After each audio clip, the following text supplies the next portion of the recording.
by Rooker. And 29 other MLB clubs. A judgy blast. All rise. Here comes the judge. Swung on, hit high, hit deep to right, away, into the second deck. Bobby Witt Jr. becomes the first shortstop in Major League history to have two 30-30 seasons. Shohei Ohtani starts the 50-50 club. Join us as we take you inside the baseball universe, from humidors to walk-off dingers to Hall of Fame talk. We have you covered. Spend your afternoon with us, only on A's Cast Live. Here's Chris Townsend. Good afternoon, everybody, and welcome to another edition of A's Cast Live Spring Training. It's our second show of spring, the 57th spring training of the Athletics down in the Valley of the Sun, the 11th here in Mesa, Arizona. And I got to tell you, we have been here all day long preparing the show for you. We have some unbelievable interviews. If you're watching us, A's Cast Live on YouTube, on X, or if you're listening to us on A's Cast, and of course our news station in Sacramento, Talk 650 KSTE. We're so proud of our affiliation with this new radio station and new listeners that we're having in Sacramento, in the Valley, in Northern California. More the merrier. We've got a very, very dynamic show for you today. I thought day one went well. Day two is even going to be better. Day three, I don't know if we're going to top day 1 and 2, but we're going to give it a shot. I can tell you, the legend, one of the greatest pitchers of his era. He's an A's Hall of Famer. He's in uniform helping these guys. He's a World Series champion. He's a World Series MVP. The great Dave Stewart is going to join us tomorrow. So cannot wait for that and so much more. But our guest list today, and really the way we opened up yesterday was just to kind of give everybody the lay of the land and what's kind of going on. There's been a lot of changes, obviously, in so many different ways with this organization and with us. But today, it's about players. It's about getting you all the top names that you want to hear from who are going to be competing for the Athletics this season. And I always like to talk about a theme. So every single day at spring, we like to have a theme. And, you know, a culture of change is what I like to talk about yesterday. Well, today, it's just flat out believing. The theme for today is believing. And we're going to talk to Brent Rooker. He's going to join us in moments. You know, there are 30 teams, whether you talk about Arizona or you talk about Florida in the Grapefruit League or here in the Cactus League, that everybody has belief. But I got to tell you, inside this clubhouse, a lot of these young guys, they truly believe. And it's a silent confidence that they believe that this year they are going to win and they're going to compete for this division. And I can tell you, it's been a long time, but it does remind me of what 17 into 2018 truly was like. And when we talked yesterday, the symbol of change, that symbol, one of the big reasons why there is change and a belief in what's going on with this organization is the guy who's sitting next to me on the right. You can see it on YouTube and on Twitter. But if you're listening on A's Cast or our news station in Sacramento, Talk 650 KST, Brent Rooker has sat down here on the field with us as we're at Hohokam Park. How are you? It's good to see you. We haven't seen you since the big signing day. Yeah, good. Doing well. It's good to be back out here. First few days of camp have been awesome. It's always, fun to get back around the guys and get back to work. What's life like? What's it been like since you signed that contract? Not just from a baseball standpoint, as we saw your beautiful wife and kids there in Sacramento when we had the announcement. What's life been like since then?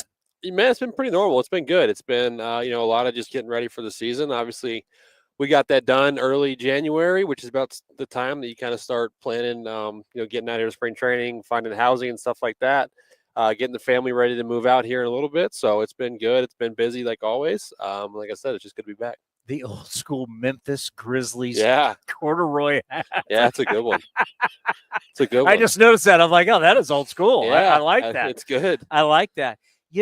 For you, what I like about this camp is like you're coming in and you think of all the different camps you've been in with the different teams and, trying to make clubs and just deciding about your future. I mean, it's got to be pretty cool just coming into this camp that Rook can just be Rook and get ready for a year. It is. It's a different feeling. It's a feeling that, I haven't had before. It's new for me, and it's one that, my focus is just preparing for my season. It's knowing that what I do works and it works at a high level. So it's just doing what I need to do to get ready to go back out there and produce again. And you've earned it. Yeah, I've gotten better the last 2 years. So my goal is just continue to do that. Make the subtle, small improvements at the margins like I had the last 2 seasons and just see where that takes me. All right. So I always like to have like a little theme each day. And today it's going to be about believing. But yesterday was the culture of change. You're a part of that. Obviously, Luis Severino with the huge free agent contract deal to start this whole thing off. Then when you signed the extension, but the Mark Kotsay kind of came out of nowhere. I know you guys didn't know about it. John Fisher, the owner, came and talked to you guys and announced it. What did that mean to you after the organization made the commitment to you and Sevy now making a monstrous, it's the largest in baseball years-wise. No one has a contract longer than Mark Kotsay now. What did that commitment to the skipper mean to you? Yeah, we're thrilled.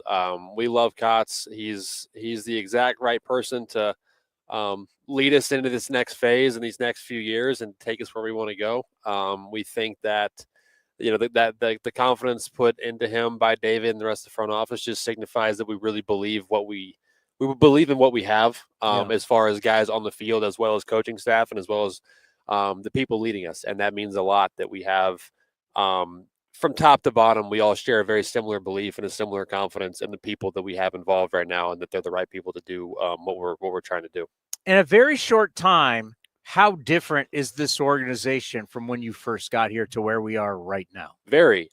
Even the feel in spring training is completely different. Where I come in 2 years ago in 2023, and it feels like pretty much every position on the field is kind of up for grabs, and it's just trying to figure out what we have, who can do what. You come in last year to camp, we have a little bit better idea of who our guys are. There's still several spots up for grabs, several competitions going on. And you come in this year, obviously there's still competition because there's competition in every spring training and every camp. But you've got a really good idea of who our team is, and you know what you have in that locker room, and you know that what we have in the locker room is capable of winning a lot of games because we showed that at the end of last year. So it's exciting. It's a new feeling. It's a good feeling. And I'm looking forward to getting here and playing here in a couple of days. All right. So we talk about the change and how the organization has changed. It takes me to my other theme. It's believing. I've now pretty much interviewed everybody. When you look at the starting pitchers, the main relievers, and now all the starters, you're the last guy that we're getting here. You can tell the confidence. There is real belief. Every team in baseball right now in spring training, they're going to tell you they believe. It's not all real. The belief here is real. Talk to the fans about that. It is. It's a very real confidence. It's a very real optimism. It's unique in that it's a confidence that also comes with the knowledge that we haven't proven anything yet, and we know that people on the outside still don't believe in us, but we believe in ourselves and we believe in each other, and we are at a very cool crossroads of being hungry to compete and wanting to compete and knowing that we can compete while also being confident what the future looks like. So it's a cool feeling inside the clubhouse right now. Guys are working really hard. Guys are communicating well. We're talking. We're trying to help each other get better, and that's a cool place to be. You had an MVP-like year, and obviously if you're on a team that won a lot more games, it would have been a whole different story in the voting. But you start looking, just go down the line. I don't want to bore people with a ton of numbers, but you had a 927 OPS. OPS plus was 165. Commander, what's 100? What is 100 OPS plus? League average. League average, you were 165. You had 39 home runs. You had 112 RBIs. The list goes on and on. And the big thing for me always with you was when you hit 293, it's amazing. When you hit for average, how all the numbers go up. So when you look at your season, you go in the off season, what is it? It was an unbelievable year. How do you improve? What did you change? Did you change anything? How do you get better? I didn't change anything as far as my preparation went. I went about the same off-season routine as I have. just knowing that what I did last year worked, and so I stuck to it. Stuck with the same plan, same routine, same everything. Where I get better is just finding those margins that we've already talked about a few of them here with Bushy, and how approach wise I can get better, how consistency wise I can get a little bit better, and just kind of subtly taking those steps forward, those small steps forward in all the areas of my game that could use improvement. And if I'm able to just take a few steps forward and get a little bit better, then I'm going to be in a good spot again. And I think a great thing for you mentally is to be able to play defense again. You had the issue with the arm. You got that taken care of. You were so professional, switching over and DHing every single day and making that happen. But how much are you looking forward to getting back in the outfield? Yeah, I'm excited about it. I know wherever we need me, whatever is the best lineup we can put out there, wherever that puts me, I'm happy to do it. I want to go out and I want to win, and I want to win badly. So whatever I need to do, wherever I need to play to make that happen, give us the best chance. I'm happy to do it. It's a whole different story when you become the leader of the team, isn't it? It is. It's a different position that I'm in, and it's one that I'm going to embrace. It's one that I enjoy. We have a lot of guys who are younger than me, who are far more talented than me, who I want to help become far better than I am, and that's a role that I'm going to look forward to as well, just trying to help out however I can. Yeah, it's amazing in a career, and let's just end on this. There's a lot of bumps and bruises and things that you go through. Who would have ever thought that all those things that you went through now all play a huge strength for you, not only in your own success, but how you're going to help all these other players, because since you've been through everything, they can ask you and you truly have an answer to help. Yep, that's right. There's not a role on a Major League Baseball team that I haven't played at this point. So whatever our roster looks like, wherever each individual guy is in their career and whatever role they play on this team, I've been there and I've experienced it, and I'm going to do my best to help those guys out as much as I can. Great stuff. Yes, Stay sir. healthy. Thank you, guys. Have a great spring, and we'll see you in Sacramento. Will do. Appreciate it. Brent Rooker right here on A's Cast Live. Great stuff, as expecting a huge year from him. And like we said a lot about, at the end of last year when we started trying to piece the team together, right? We were talking about what the team was going to look like, and everybody was just assuming he'd be DH. You're like, whoa. He's going to get back to playing outfield, which this is where the DH position has changed. I don't want to say in modern day baseball, but in recent times. At one point, we wanted to have a big burly guy who just hit home runs, and we called him a DH. Couldn't play in the field anymore, but he wanted to swing it. And that went for many, many years. But teams got smart, and they said, we're going to use the DH, and especially once the National League adopted the DH, we're going to use the DH as instead of going and getting one guy who is a high salaried guy, we're going to invest more of the money in position players, the guys who can also play defense, and we're going to use the DH as a role to be able to get guys off their feet. So you're not playing for 9 innings. And where essentially Brent Rooker became the DH last year because of his injury, we're now in a situation where I think a guy like Shea Langoliers can really benefit, right? Langoliers will be able to DH a lot. He'll be caught 131 games out of the 135. He's going to be able to DH. Mark Kotsay, who's walking up the steps right now, our first Mark Kotsay show of 2025 is coming your way. So for all our new listeners, each week the manager joins us exclusively here on A's Cast, and you'll be able to hear that on our new station, Talk 650 KSTE. The manager show, Mark Kotsay show right here on A's Cast and A's Cast Live. Hi, Towny. You're going really good right now. I mean, not only have the backward hat and the glasses, but I mean, just in life, you're going good right now, aren't you? Feeling pretty good about yourself. I tried to come out with the younger look, even though the white beard isn't going to. This is like the Cal State Fullerton Phil Nevin look? No, but he did have the Oakleys on first in college, I think. Congratulations, by the way. Thank you. We found out they always kind of tip us off about stuff because we got to be ready for it. And then we're sworn to secrecy. We can't say anything. So I couldn't text you, but we knew about it when we got down here early for it. We knew that your coaches didn't know. We knew that the players didn't know. We knew John Fisher was coming in and was going to make the announcement. And I got to tell you, sitting in the back of the room when you guys came in, you just feel the change. You just feel that we felt it with Severino. We felt it with Rooker. but now it was just oozing the change in this organization. Before we get to the announcement and everything, when they came to you, I mean, you have the longest contract in baseball now. I mean, when for managers, what was it like when they came to you and John Fisher said, yes, I want to make this commitment, Mark Kotsay? No, it's great. We had a great conversation about our future and about the ball club. And, for me, again, I go back to just my playing days here and how comfortable it is, how great the relationships are inside, to be able to walk into what you call work, but not feel like work. You're walking into family every day. Says just so much about the continuity and the loyalty to this organization. You walk into guys like, Adam Roden, who's been here since he was 17 years old, probably. Matt Weiss, who's been here equally as long. Mikey Thalbloom. Just the fabric of the A's has been built, for so many years that I can't. I don't really know what it's like anywhere else right now. There's no doubt about it. And I walked over and I talked to John Fisher, our owner, and he said he believes you're one of the great leaders he's ever been around. And he said, I'd run through a wall for him. And we don't get to talk to John Fisher that much, right? So for John Fisher and for him to say to me, he believes you're one of the great leaders, I mean, that's saying something. That's a great compliment. It's a really high compliment. And I'm very thankful for that.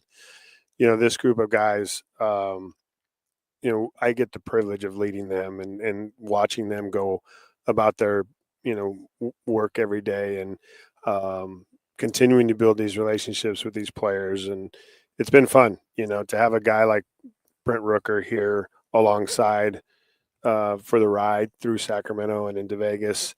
There's a certain level of confidence that builds not just for me, but for these players that are, want to be here and are excited about being here. And the free agents that we have brought in with Severino, with Leclerc, with Urshela, guys that have established careers that are, excited about joining this group that they've watched for the last season, year and a half or two, come together and really have success at the end of last season. They're excited about that. Now, there's 30 teams right now talking about how they believe in themselves, right? And you've been through this process with multiple teams. But I want you to tell our audience right now how your young group, your core players are very confident, right? They've kind of grown up. They really believe. Talk about how there is that true belief inside that clubhouse right now about the 2025 athletics. Yeah, they have expectations, which is different from the 23 or 24 season. I think the expectations the last two seasons have been, how are we going to win games and, how am I going to establish myself and, what's my year going to look like? And instead of the my year or, am I going to be in the big leagues for the full season? What do I have to do to be here? Now it's more the focus is how are we going to win games? How are we offensively going to game plan to get the starter out of the game and get into the bullpen, to beat a Gilbert, to beat a Snell. We've got to do this together. You hear that type of talk, and that's the right type of talk. Yeah, it's amazing when guys start playing together, and it's like that inning in Game 5 of the World Series where the Dodgers blew it open and not one ball went out of the ballpark. It was about putting the ball in play. It was about base running. It was about playing the game the right way. That wins games. And when guys are doing it together and they're not playing just for themselves, but they're playing for each other, that's the kind of things you start to see happen that I hope we're going to see in 2025. It's how you win. I love it. Everybody throws 100 miles an hour. I love guys hit home runs and everything, but there's a way you win games on a day-to-day basis, and it's not always hitting the ball out of the ballpark. It's great when you hit the ball out of the ballpark, but there's going to be some days where you don't hit the ball out. Yeah, no, you said it very well. Last season, we scored a lot of runs based on the home run. I think we were 8th in the league in home runs. And, you can continually hear my message of, hey, we need to have innings. We need to build innings. We need to string hits together. You know, the importance of getting a runner in from third base with less than 2 outs and not just relying on the home run wins games. It wins more games. And I think that they understand that now. I think that they're going to see a mindset about that that's different. You know, I think these guys have learned a lot in the last year and a half. We still have so much more to learn, and I talked about that a little bit in the press conference, especially with me, the growth over the last 3 years. You know, I think in this position, the more experience you get, the better you're going to get, and I think you can speak to the players. You know, the more experience they have, the better they're going to get, and understanding how to win games. And again, it takes talent to win games, but it takes a team to win a championship, and that's really what we're focused on. Now, it's real easy to ask you about your best players, but when I'm thinking about right now, it's the 40-man roster and the depth that you really need to get through a season. And, you know, like guys I've been interviewing today, whether it's a JT Ginn or it's a Brady Basso or whoever, Kurtz is coming, right? And I realize that, like, your job, yeah, you got to get the guys ready who are going to be on the 26-man roster now. How important is it for you to establish the relationship and the trust with the guys who may not start the season here, but there's a good chance at some point they got to show up and they got to help you win games? Yeah, it's really important. You know, yesterday, Eddie Sprague, who's director of our minor league development, World Series champion, yeah, asked if I wanted to speak to the guys that are in mini camp, and I said, yeah, absolutely. So I went over to mini camp and talked to the young kids over there, and you know, made them aware, like, hey, you're not that far away from a big league opportunity. And you know, when you get to the big leagues, there's a certain level of expectation, but there's also a certain level of patience that goes along with it. And but getting the depth that it takes, you know, we can't go out and you know, use our resources for depth in terms of free agency. We have to target the free agents that we feel we can bring in to impact this ball club. But depth comes from our draft. Depth comes from developing those players that we sign. You know, it's the third, the fourth, the fifth round guys that you don't, you know, get to see on a daily basis, but that are over in the minor league side, grinding their way to become a part of this organization, to have impact at the major league level. And again, you know, Brett Harris, Daryl Hernaiz, you talk about those guys that we brought up last year, you know, didn't have the success that they wanted to have, but came into camp with a different attitude, a different work ethic. And I think you're going to see different players this year when they get their opportunity. Well, we've talked a lot about pitching, and your bullpen is going to be really, really strong. You know, hopefully everybody stays healthy. You got a lot of velocity there. You got multiple guys who can close. You got an all-star closer in Mesa Miller. But this is really the year where you look at where we've talked about going to get some starting pitching. And when you bring in Severino, a guy who's pitched in New York for both the Yankees and the Mets, he's pitched in a ton of playoff games. Springs, we'll see, you know, hopefully healthy. He's all-world type stuff. JP Sears has just been so consistent for you, just an absolute grinder, and Bido, and then you think about Estes, and then you go into Spence and Basso and Ginn and all that. You've got depth, but you've got some really good arms. So since you've taken over as manager, wouldn't you say this is the best opportunity you have starters-wise?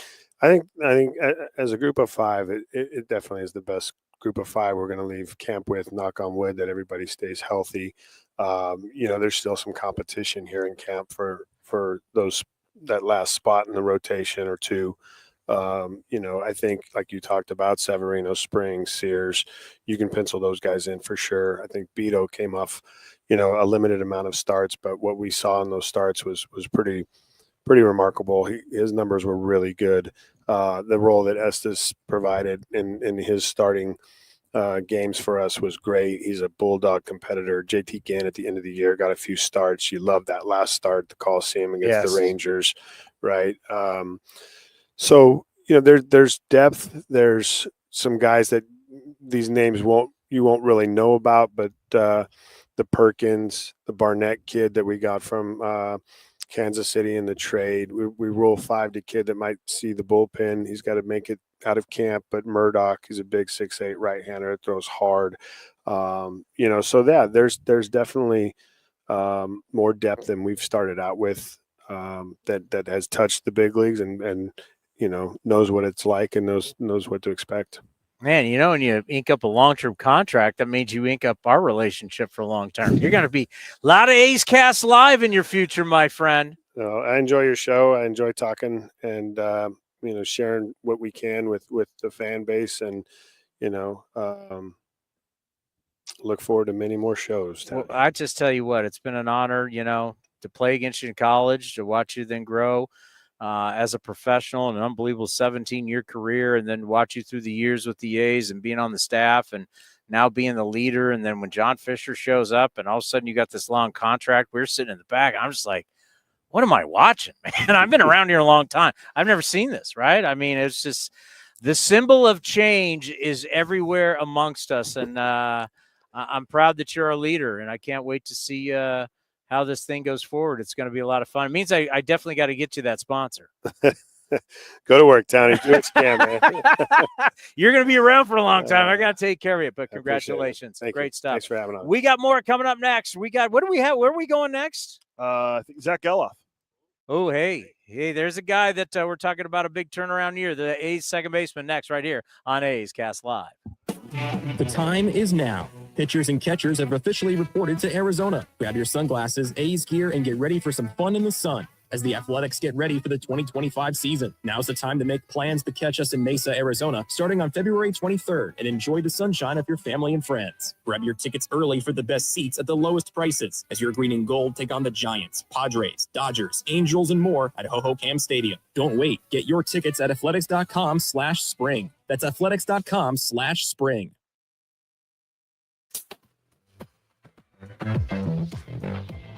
New Athletics starting pitcher Luis Severino joined Chris Townsend on A's Cast Live and discussed his decision to join the A's. I talked to David when we were in the Zoom call when they came to New York to face the Mets this year. Yeah. I think we played 4 games. I think we won 1 or we didn't win any. And they were a really good team, Rooker is an unbelievable hitter.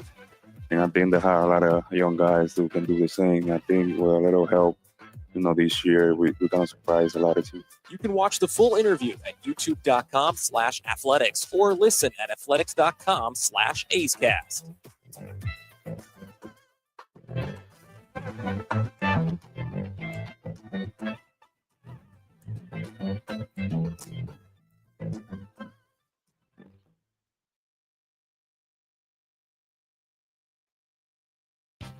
The A's YouTube page is your go-to destination for A's video content.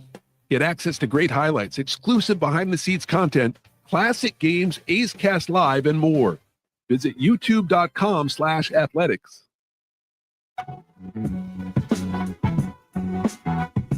Athletics manager Mark Kotsay was on A's Cast Live with Chris Townsend and detailed his relationship managing Brent Rooker. From day one of our relationship in spring training back in 23, I had a bond with him. There was a lot of similarities. I loved his work ethic. I loved his grind. He's very articulate when he speaks. For a young man to go through what he went through in his career and to have the positive attitude and the mindset that he had when he got to us, that he was going to make the roster, that he was going to be an impact player. And now 2 years later to sit here and be able to congratulate him on a long-term deal, a 5-year contract, and to cement himself in this Athletics uniform, it says a lot about the character. You can watch the full interview at youtube.com/athletics or listen at athletics.com/AceCast.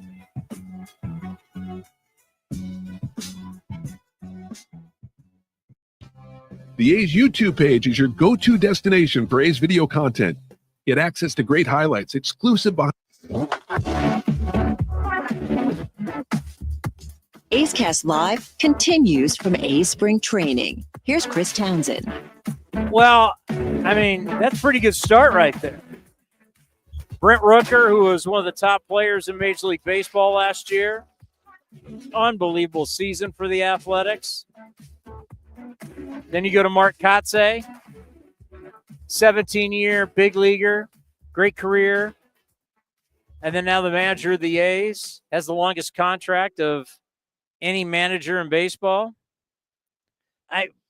That is still something, I don't know about you, Cody, but that is something that is really just hard to wrap your mind around because of all the years that we've been around it. Obviously, I've been around it a little bit longer, but, you know, when you think of the Moneyball era and from Moneyball, I think it was wrong. Not everything great from the Moneyball era. Not everything's been great from the Moneyball era. A lot of good, no question about it. It helped baseball grow up as the world businesses around the world were all utilizing data, and it had to help baseball get along, you know, move forward into the new world, you know, because so it was just, I mean, baseball really is so archaic in some ways, and it gets stuck. You don't say. Oh, you guys have no idea some of the stuff we still deal with to this day. You're like, what world are you living in? It's 2025, you dinosaurs. But anyway, one of the bad things is they start acting like the manager doesn't mean anything. And you're like, when has leadership ever not meant anything in any business? I don't care what your job is. Leadership matters. We all know when you have a bad boss, you know it, and it affects the bottom line. It is not good. I don't care if it's baseball. I don't care if it's sales. I don't care what kind of line of work you're in.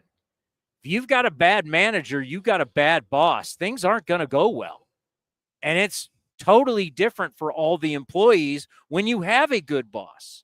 So when you hear these A's players talking about Mark Kotsay, it's no different wherever you're watching or listening to us. You should be shaking your head right now and go, yeah, when I got a good boss, everybody's more productive, work is better, easier to get through the tough times, easier to get through the crises. You know, a really good boss can help you in so many different ways. Well, why would that be different in baseball? Because baseball, all of a sudden, when the nerds, as we like to call them, Eno Saris, if you're new to the program, Eno Saris is one of our national baseball columnists. He was the king of the baseball nerds.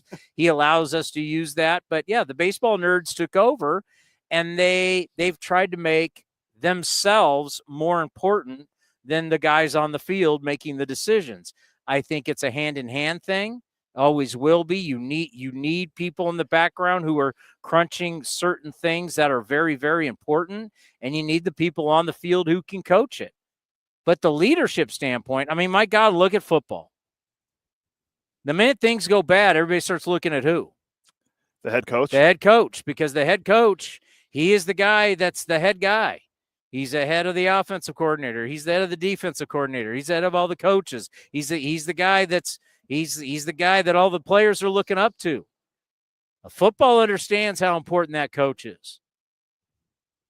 And we're now starting to get back to it. Because remember, in this organization, I mean, Billy Beane downplays it now. God knows, you know, I've known Billy for the majority of my professional career. But, you know, Billy, you know, whether it was Ken Maka, the way he treated Ken Maka, or it was Art Howe or some of the managers, you know, Bob Guerin, wasn't right. You know, I don't think Bob Guerin was a very good manager, but he and Billy Beane were buddies. You know, as long as you could tell the manager what to do, people were cool with it until the losing mounted. And then Bob Melvin came and showed us all again what leadership matters. It mattered because the players had respect. The players listened to them. And there's a lot that you deal with these players. They're human beings. They got problems. They got problems on the field. They got problems off the field. You've got to help them. Plus, you got to help these young men who are also very talented. You got to help them get better. And they got to trust you, and they got to believe in you. You got to be able to lead. And now we're starting to get back into our game. Look, all of a sudden, there's Bruce Bochy winning a World Series. There's Dusty Baker, speaking of Sacramento, there's Dusty Baker winning a World Series. There's Terry Francona. They still want him to have a job.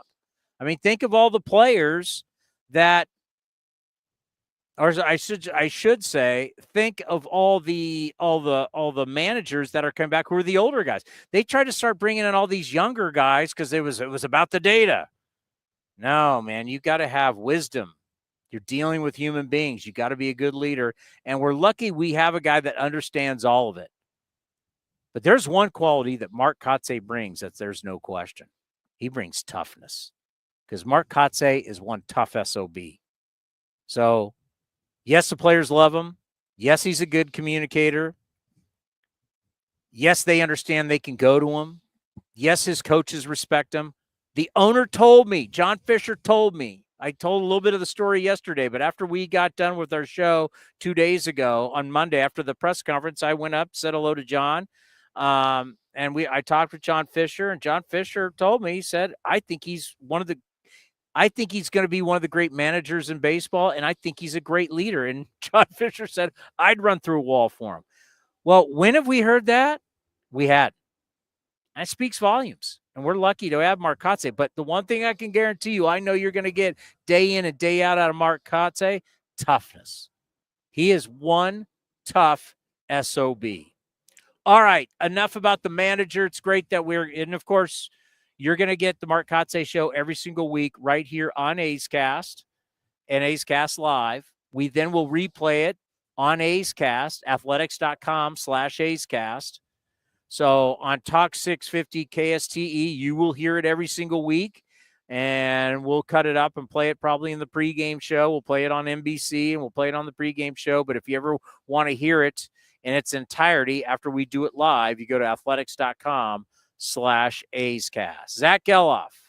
Zack Gelof is a guy that I said reminds me of Ryan Sandberg, the Hall of Famer. That's what he looked like when he first came up, and that half a base, not a full half, but when he came up, what he looked like. And last year he dealt with a lot. I still believe in him. He's got confidence. He's got swag. He's big. He's strong. He's fast. And the reason why he played through his struggles last year, because even through his struggles, he's better than most guys. But he's got a chance to be a star player. It's like everybody forgot because he got hurt and then he struggled. Everybody kind of forgot because it became about Lawrence Butler and J.J. Bleday. And let's not forget, Zack Gelof still has that potential to be somebody very, very, very special. And he joined us earlier today on the field. Here on A's Cast Live, the Athletics second baseman. And before we came on camera here, and before, of course, people are listening on terrestrial radio and on A's Cast Live, we were talking about some things from your past. I didn't realize in Surf Bagel in Delaware, you're kind of a big deal. You have like multiple posters in this business. So my dad started a travel team called the Bagel Bombers, and it's because the other dad owned the bagel shop Surf Bagel. So it's a nice local place that we like to get breakfast on the way to school, and some success. You're kind of a big deal in a small town. Yeah, I guess a little bit. And Commander Cody, the producer, was now bragging about your soccer. Like you were a good soccer player. Yeah, I was pretty good. So how do we translate that into making you a star baseball player? I don't know. Still trying to figure that out. But I bring the soccer ball out every now and then during some day games. It's fun. Well, I'll tell you what. I think you know this, that if there's anybody around here that believes in you, it's me. I think you got the makings of something really special. You showed us right out of the gate what you got. I think you went through some stuff last year that you weren't really honest about with everybody, dealing with injuries. And when you play through injuries, which you have to do in professional sports, you'll play through injuries and it can affect you mechanically in some of the fundamental stuff. So just kind of, you don't have to tell us exactly what was going on, but just last year there was some bumps, there was some hurdles that you went through, but you played in a lot of games in the end, and that's what meant the most. Yeah, I think obviously the oblique kept me out, and I came back and I was healthy, but obviously I think sometimes, I can create some bad habits with the way I was swinging, and, I was healthy. I truly was healthy coming back, but I think ultimately I was just developing bad habits, mentally and physically. So definitely wanted to clean some of that stuff up, and I think I have. No doubt about it. And I think you finished strong, and you felt good about your finish last year. Yeah, I felt great because, we're winning games. So at the end of the day, it's all about winning. And to be a part of this team and be a contributor and just ultimately help in any way is a lot of fun. That's where I find the most fun. So I think about, you've come up with quite a few of the guys. Some guys you didn't, but there's like this core going on right now. When you look at J.J. Bleday and Lawrence Butler and Soderstrom and Kurtz is going to be coming, you at second base and Wilson, and then you think of Shea Langoliers, who could just have a monster year. Just talk about this young, super athletic core that is in that clubhouse right now that is hungry to win. Yeah, it's great. Top to bottom of the order, we got guys that can run, can hit for power, can do the job, and then I feel like we're getting better defensively every year that we've been together as a group. And then we got guys that I feel like we've drafted well, we've developed really well, and then this offseason I think the front office did a great job of going out and grabbing really talented guys, and also, they're just great guys in the clubhouse too, from what I've seen the past week or so. It's a lot of fun to be around the guys, and I'm looking forward to this year. When you think about Jacob Wilson, and you did with Max Schumann last year when he started playing every single day, just talk about the chemistry and how important it is up the middle to have that chemistry with each other. Yeah, it's huge. You got cuts, relays, you're in the middle of the field, turn double plays and everything, so that's huge. Whoever has been there the past 2 years that I've been up, it's been a few different guys, and everyone's done a great job, but Jacob's looked great in camp so far, and I feel like he's just going to continue to get better.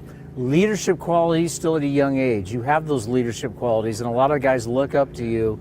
Lawrence Butler always talks about it. I know he talks about it around you. So what does that mean to you, that a lot of these young guys, how they feel about your leadership qualities? Yeah, it's pretty cool.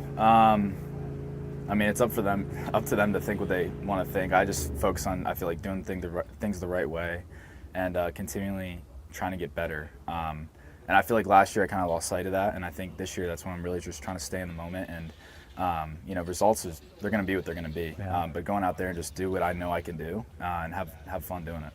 When you start talking about the start of the season, I want to see you have fun. I want to see you have fun again, because when you have fun, the numbers are coming. Have you thought about, sometimes we get so worried about mechanics and fundamentals and everything that sometimes just let it rock, let it flow. Yeah, it's a lot easier said than done. When you're in it, it's pretty tough, but I feel like I learned a lot of lessons through it all. But yeah, definitely. Winning at the end of the year, I think that's what made it even more fun. Is winning together as a team is nothing better than that. I know this organization means a lot to you. So when they signed Luis Severino and Rooker gets the extension, and Mark Kotsay, which was a surprise to all of us, gets that big extension, what did that mean to you? It's great. It seems like, I can't really speak for Severino. I just met him a few days ago, but all of them are just truly great people. And Kotz has done a great job from when I got drafted, coming here in spring training, and until this day. I feel like he's just the guy for the job. It's as simple as it is. And then Rooker doing a great job, having a great story, up and down, not really getting opportunities, gets his final shot with Oakland and with the Athletics, and then taking care of business and going off and going crazy. He deserves the world, and there's are going to be key guys for us. Just how much? Let's end on this. How much are you looking forward to the 2025 season with these guys? It's going to be exciting to watch. Hopefully, I'm on base for a lot of Rooks homers and playing some good defense behind Severino. But even the other guys that we traded for and the guys developed, I feel like top to bottom, we just got a really good mix of guys, and it's going to be a lot of fun. Can't wait to see you in Sacramento. Yeah, thank you. Appreciate it. Athletic second baseman. So when you start looking at Gelof's numbers, obviously he's not happy about the year, and you're not going to be, but he still gave you 17 home runs for a second baseman. And he stole, 23 bags, I believe? He still scored 60 runs, had 49 RBIs. There were still things that, he still was a 1.4 WAR. It wasn't like he was a negative player. Zack, so it's like 25 steals, my bad. So it's like if you're the A's, you're like, listen, I know you're banged up. I know, he's going to say he's healthy, but that's what he's got to say. But I know you're banged up and everything. But the bottom line is you're still more effective than a lot of other guys. You're now going to have to figure out get the stroke back. He's at his best when he's driving the ball to right center. After we got done with that interview, we had a little bit of a talk, and I'm a big Zack Gelof fan. I believe this kid really is going to be a star. I think he has all the tools. Lawrence Butler is the biggest Zack Gelof fan, and he'll say everything that we've seen, this guy he's so hell on wheels. He's such a terrific athlete. He can do it all. And to have that kind of power from second base, that's why he reminds me. And reminds me of Ryan Sandberg, and the Hall of Famer. People forget a young Ryan Sandberg stole quite a few bags, so that's why he reminds me a lot. Has that kind of skill set, and I think he can get back. He's just 25. He is just 25 years old. So, if he goes out and hits you 25, 30 bombs this year, hits you well over 250, drives in over 80, and steals 40 plus bags, you're going to go, here we go. Yeah, I mean, we're looking for a bounce back year from him, and hopefully he's healthy, and he's going to tell, like you said, he's going to tell us he's healthy, but he looks in good shape. He looks in good spirits. He knows the potential this club has going into this year, and we know the division might not be where it was, and Texas is questionable, and we still don't count out the Astros like everyone else is.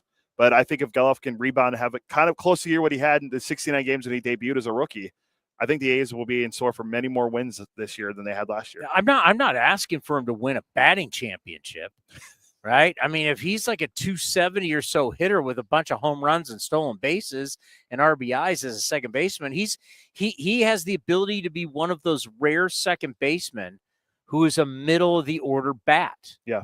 I mean, kind of reminds you, like I said, a Ryan Sandberg or even a Jeff Kent type. Now, what everybody is going to say is that, well, he's not really a second baseman. That's been the knock on Jeff Kent. I think we've both said Jeff Kent should be in the Hall of Fame. There's no question. He's got the most home runs of a second baseman. I mean, Jeff Kent should.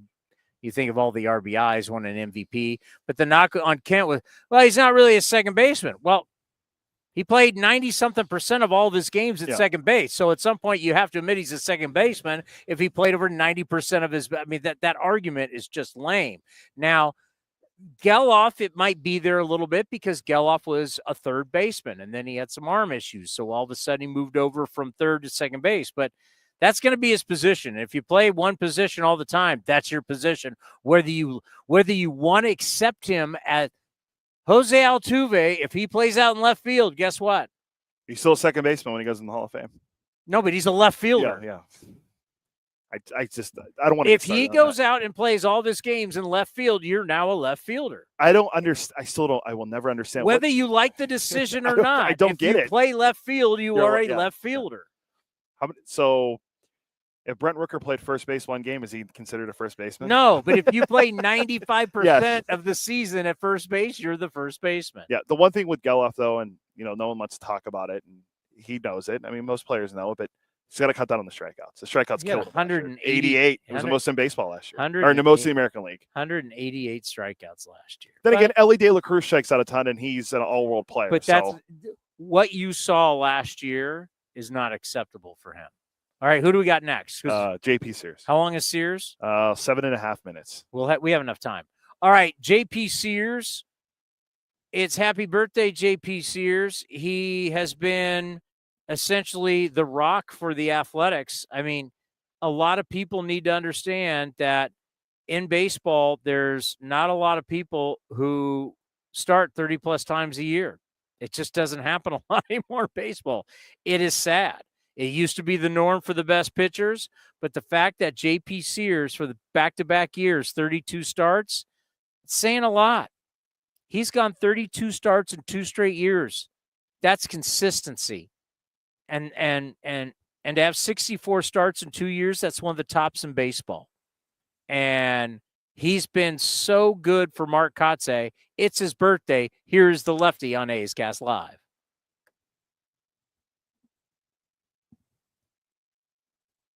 A's Cast Live, lefty starting pitcher for the Athletics, JP Sears. And first off, happy birthday. Very rare we get a birthday in spring training. Thank you. I appreciate it. It's been a good day. Anything special going to happen with the guys or anything special today? No, I think Kots made him sing happy birthday right before we did some bunt defense, so that was fun. But nothing other than that, just get some dinner tonight, maybe, with my wife and some friends. So.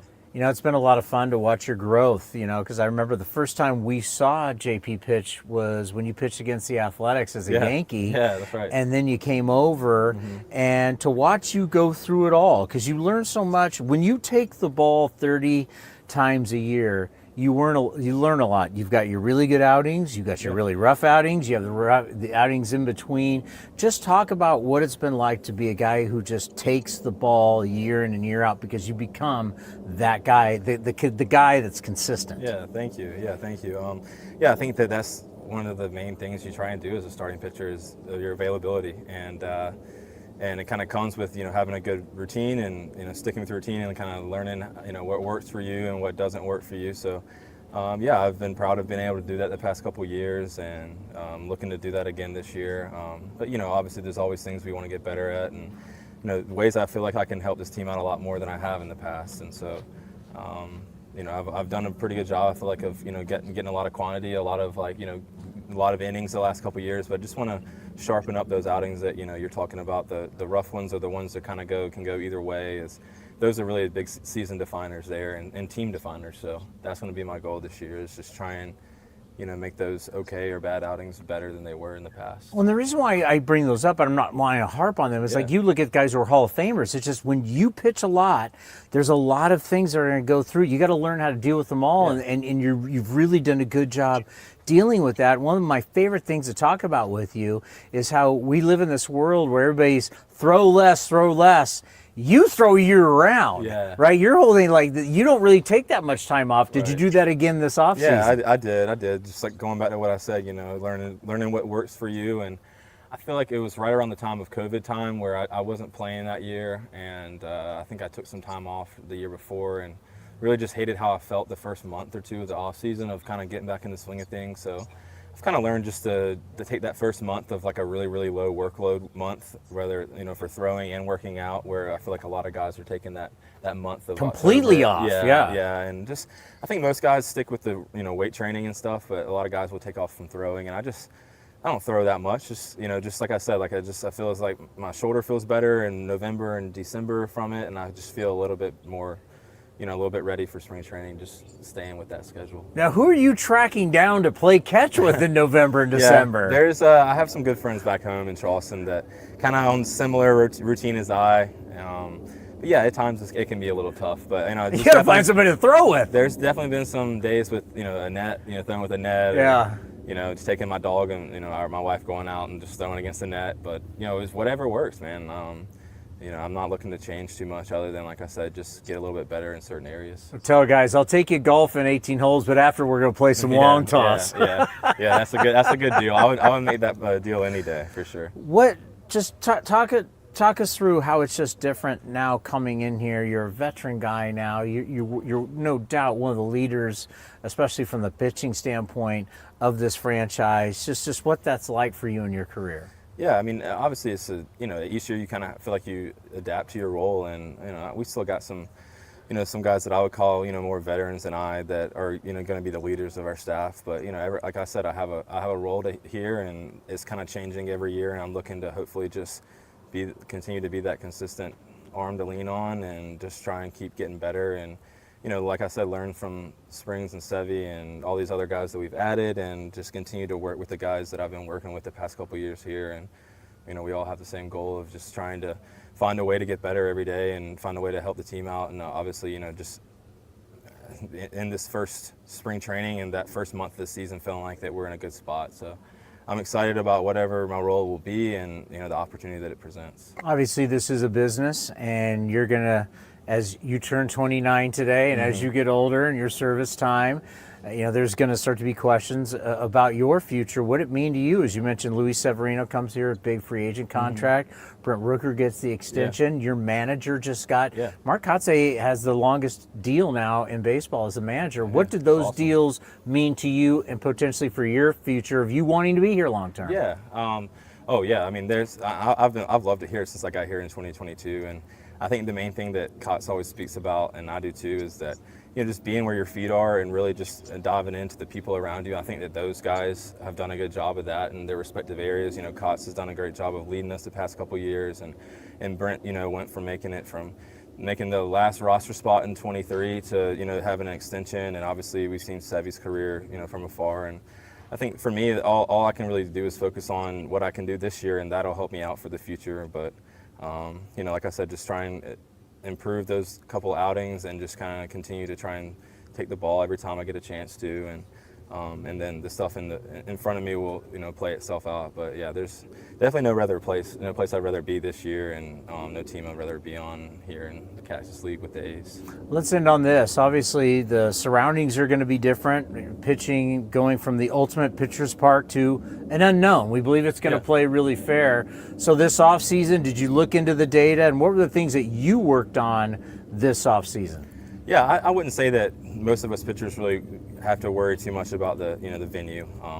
We play in some parks that the ball flies and the ball that doesn't. And then coming up to the AAA, big AA, you play in all different places. So I'm super thrilled just to be there in Sacramento. I think they're going to have great energy every night. They're going to support us really hard, and that's what I'm looking forward to most. I feel like about being there is just being in that city that I think we'll get a lot of good support. But yeah, not much is going to change. We're still looking to be a competitive team and compete and have fun. And but yeah, as far as ballparks go, you don't really make too many adjustments as a pitcher as far as what you're working on. I'm just trying to increase a little bit of my pitch variability, just be a little bit better in the zone with my off-speed pitches, and just be a little more competitive at times, and just really improve that pitch count throughout the game, and just try and improve the quality of every pitch I throw, and just try and have a really good undoubted reason to throw this pitch. And I think that's something that us pitchers are always searching for, is more reasons of why, and then continue to just do the things that work really well. All right, everybody can have all the data they want, and they can bring data at you with all that. Still the number one thing, it's the guy that shows up every single start. The guy that takes the ball every 5 days is the most valuable, and you've proved that. It's been a lot of fun to watch. Happy birthday. Thank you. Appreciate Good luck it. this season. We'll see you back in Sacramento. Right. Sounds good. Thank you. The best ability is availability. Let's pause for station identification.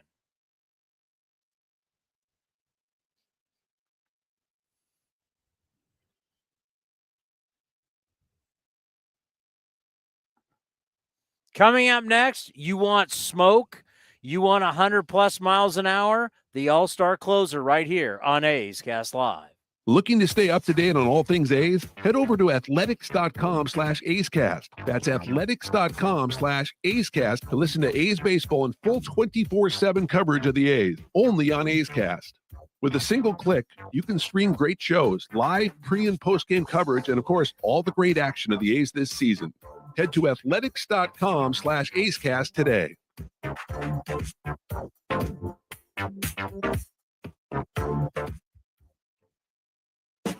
The time is now. Pitchers and catchers have officially reported to Arizona. Grab your sunglasses, A's gear, and get ready for some fun in the sun as the Athletics get ready for the 2025 season. Now's the time to make plans to catch us in Mesa, Arizona, starting on February 23rd, and enjoy the sunshine of your family and friends. Grab your tickets early for the best seats at the lowest prices as your green and gold take on the Giants, Padres, Dodgers, Angels, and more at Hohokam Stadium. Don't wait. Get your tickets at athletics.com/spring. That's athletics.com/spring.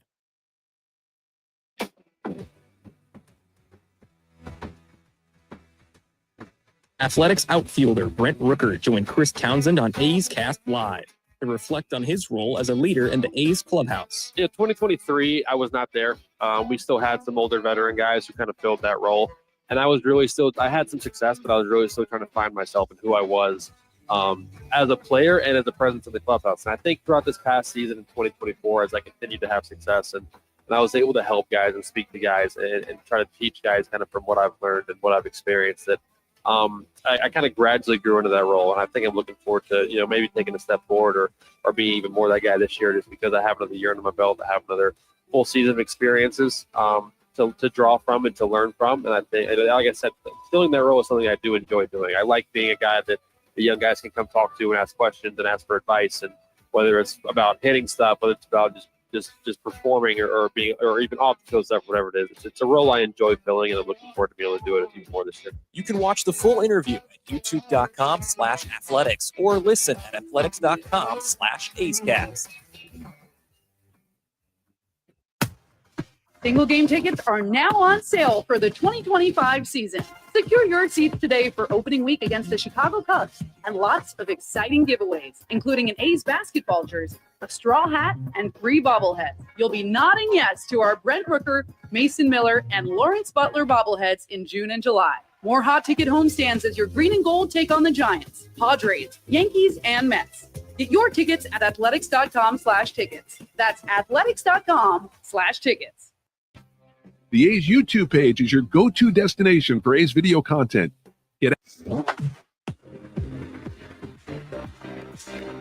Streaming from spring training, A's Cast Live continues with Chris Townsend. All right, we are going to have the closer, the All-Star, Mason Miller, for you in just moments, but we have breaking news out of Dodger camp, the World Series champions. This is the most bizarre breaking news of the day in Major League Baseball and all of professional sports. I don't know how I'm going to react to this. I don't know how I'm going to explain this. But we always hear about weird ways that Major League Baseball players get hurt. This is from the files of the bizarre. Go ahead, Cody. So this is from Fox Sports MLB on X, and we broke this down yesterday. If you weren't listening to A's Cast or Talk 650 KST or watching on YouTube and X, we talk about how we believe everything we see on Twitter. But this is real. But this is real. This is from Fox Sports MLB on X. Dustin May's 2024 season ended before it started, but for a bizarre reason. The Dodgers pitcher tore his esophagus eating a salad, requiring him to undergo emergency surgery, and then they put like the shocked emoji at the end of it. Wow. Emergency esophagus surgery because of a salad. That's the way the tweet was laid out, and then there's a whole article to read. I haven't read the article. I'm just reading what it says on the tweet. I mean, eating a salad, torn esophagus. I mean, some people have been anti-salad for a long time, and the salad finally takes down to Major League Baseball. Let me see. But you got to give me more details than the guy just had a salad. He had to choke. I mean, that's all it says. Let me click on the link. I screenshotted it. Oh. He had to choke. Something had to happen where it got stuck. He was choking, and then but emergent. You are talking about somebody, Ginger Guard, for all of you people that really follow baseball. You're talking about a young man with an extremely dynamic arm who the ability to literally mow through lineups and blow people away has just not been able to stay healthy. He's coming back from Tommy John surgery. Of course, he is, as the Dodgers have amassed this unbelievable pitching staff, none of them are guys that you can rely on to stay healthy. One of them that's been on this list of he's a guy that can start games, Dustin May, and he is already out. So all their guys that they have, extremely talented, the majority of them just can't stay healthy, and now here's another guy that's out.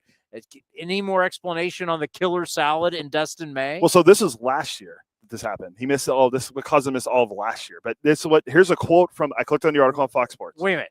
He missed last year because of his elbow. It said bite of salad caused Dustin May to undergo emergency surgery. Last year? You're saying last year? That's what the tweet said. It said 2024. Right here it says. So then this is not breaking news. Do you realize that? Dustin May's 2024 season ended before it started. Well, it's 2025. I know. Well, it's still breaking. It's breaking because it tells you how the season ended. I thought he had Tommy John surgery. He did have it the year before, I think. So you're breaking, back. You're breaking news of a story that really happened last year? Well, it's breaking because it just came out. But anyway, here's a quote from Dustin May. It was definitely a life-altering event, May told the Los Angeles Times. It was definitely very serious. It's not a very common surgery. It was definitely an emergency. I feel. Why do I feel like I got oversold on that one? We were standing there and I said 2024 season and no one listened when I said 2024. I feel like I got oversold on that. One thing before we get to Mesa Miller that I hope someday happens in our sport. This just came down looking at the NFL. NFL salary cap changes. The league projects the 2025 cap will rise to at least $277.5 million. Now, it's a whole article about the free agents. But what you see when you look at the NFL, when you look at the NBA, we do not harp consistently on salaries. Guys get contracts, they get those contracts, and then we move on. That has become baseball and money for a long, long time, ever since the late 70s and free agency and everything. That has been a part of the deal. But it's real obvious that it's now so tired with the fans. Fans are worn out by baseball and the talk about salaries. And one way, there's a whole thing about Steve Cohen, the owner of the New York Mets. He talked to the media. He's actually got a pretty good personality, and talking about, the Mets and Soto, and they even brought back the polar bear and what they're spending. And he laughed and said he's not even he's not spending the most money. The Dodgers are spending the most money. But there is such a difference between all the teams, and really the players need to figure this out, that, the Dodgers can amass whatever they want, but all 30 teams are not going to do that. And all these players on the other 30 teams, you're making less money because you don't have a salary cap. This whole Scott Boras theory that the tides raise all boats is not true. There's only a very few amount of boats that are getting raised. TJ McFarland, who we're going to play, who had 79 appearances last year for the A's. As a veteran, he's outstanding. He's going to get his 10-year anniversary. It's the golden sombrero, right? Like, that's lifetime insurance. That's the payment every single month. I mean, being tenured in baseball is a big deal, but he talks about less and less people are getting that. So if you go to all these players in these clubhouses and you say, listen, less and less of you are making this big money, and they're still fighting for this archaic system that very few go on and make the huge money in free agency, why would the rest of the players, go for it? Because if it was a salary cap, the majority of all of you would make far more money. If there was a floor, all of you would make more money. But yet you're all still, we got to fight for you're all fighting for Juan Soto and Shohei Ohtani to make $700 million when the majority of you are only going to be around for 3 years? A floor would make you all more money. So I'm hoping someday, and I fought people in baseball, and it's funny how baseball people we started the show with, boy, they're archaic. They just have if you would have told baseball people 5 years ago we're going to have a timer in baseball, pitch clock, they would have told you, it'll never happen. You can't have a clock in baseball. How's that working? Exceptionally. By the way, tomorrow I will have data for you on how much faster games are right now. I will have that for you tomorrow. Today, we're all about interviews. We'll have that for you tomorrow. We call that a tease in the biz. That's why I'm saying, like, salary cap. People are still fighting it. Someday we will have a salary cap. We may have to go through a holy war to get it. But at some point, if you would have told people years ago you're going to test for steroids, they would have thought you were crazy. That'll never happen. How many times have we heard it'll never happen in baseball, and it's now happening? A salary cap, if everybody had to spend X. Look at the difference in the athletics now that we're spending. If everybody had to spend and everybody was making more money, but you just capped the superstars, listen, Steph Curry, LeBron James are still okay in the NBA, right? Yeah, they're having nice careers. They make a good amount of money. They're okay with the salary cap? I think so. Steph can still afford that home in Walnut Creek, wherever the hell he lives. I think it was at Atherton now. Or Atherton, even wherever more he expensive. is. Yeah, he lives on the peninsula. Yeah. I think so. LeBron's got how many homes? I think they're going to be okay. Yeah, they just don't play a lot. They play less and get paid more. Wouldn't we rather spread the wealth around to everybody than give one guy $765 million? It's ridiculous. All right, Mason Miller. But I'll tell you this, the spending for the A's, when you talk about, we've had Zack Gelof on, we've had Shea Langeliers on, we've had J.J. Bleday, we've had Lawrence Butler, and then our next guest. This means a lot to all these guys because at some point it's going to be their turn, and we want all of these guys to get paid. That's, it's a business. You want to be good, you want to perform, and you want to get paid. But I don't know if there's anybody right now in the game from a pitching standpoint more electric. I know Skeens is hell on wheels. Duran and Minnesota, pretty incredible. Kotsay in Cleveland. But when you talk about dialing up the stuff, when you saw Mason Miller at Yankee Stadium blowing everybody away, that was elite. That was elite. Mason Miller has the ability to be elite, and he's just learned. It's his first year as a closer. He was an all-star. He was incredible. Here is the all-star closer right here on A's Cast Live, Mason Miller. From spring training, A's Cast Live. You know, I think we always have cool spots where we interview you. Last year, I think the most fun interview was when we had you from Fenway Park. You were on top of the Green Monster. Yeah, forget about that. Remember that? That was pretty cool. Like cool. Thinking back. How are you? I'm great. Enjoyed a good off season, and as always, excited to be back here. You know, I think about for you what a journey was last year, because obviously you had a lot of success, but the number one thing was that you stayed healthy for a season. What was that like for you, knowing that, I can grip it and rip it and stay healthy? Yeah, I mean, I knew it was in there. It was just a matter of going out and doing it. Just a culmination of things really in 22 and 23, and being able to kind of wipe that slate clean. And even if I was starting, I would have never been able to get to a full starter's workload. So just making that transition, buying into the thinking of David and Cox, and we had conversations far ahead of time. So just coming into the season, we were on the same page, having a plan, and went out and executed it. So now you can tell us, because you couldn't tell us back then. Can you now say, closing? I'm not going to close. I'm going to start. Was there ever that you guys are crazy? Because now you're an all-star. Everything's great. Was there ever that time going, this isn't going to work? Well, it wasn't you're going to close. It was we were going to the bullpen. Yeah. So I think that was honestly better for me because I was able to set my sights on wanting to close games, kind of work for that, earn that, and then go out and have the season that I had last year. So, yeah, I think it worked out, and I'm loving the role and excited to do it again this year. The one thing you always like to talk about with people who are in this role, it's the juice. Right. What we do with the closer, it's the music, it's the drama, it's the finality of the final 3 outs. So I don't think you really ever got to experience that. What's that like now when you're coming in and the music's playing and some ballparks there's fireworks going on? I mean, what's that like for you? It's exciting. That's the time of game. Everything that's went into it is building to that point.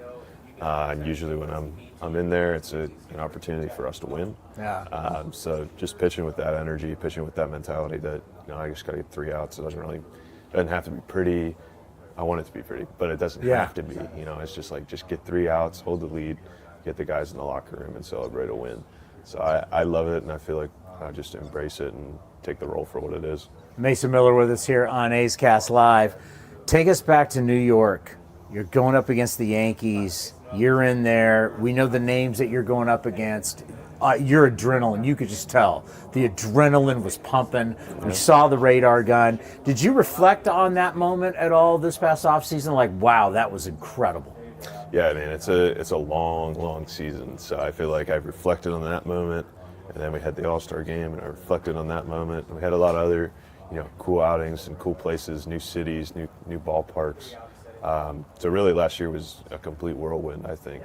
And just being able to reflect back on the year, I take a small amount of time and reflect on my successes, and I spend more time on my failures because I feel like I can learn more from that and, make improvements to my game for the following season. So I honestly found myself thinking more about, some of the homers I gave up than some of the great saves. It's a reality. The great ones, a lot of the great ones will tell you that's what they remember. They remember being angry. It's not about winning a Super Bowl or the championship, or like a lot of the great golfers don't talk about the majors. They talk about the ones they lost. So that's something that happens a lot in sports. We talked to Scott Emerson the day Mark Kotsay. I want to get into Mark Kotsay's contract with you, but because I think the commitment, what we're talking about with the future long term, but Scott Emerson says you're working on a changeup again. Now, obviously, you had a lot of different pitches as a starter.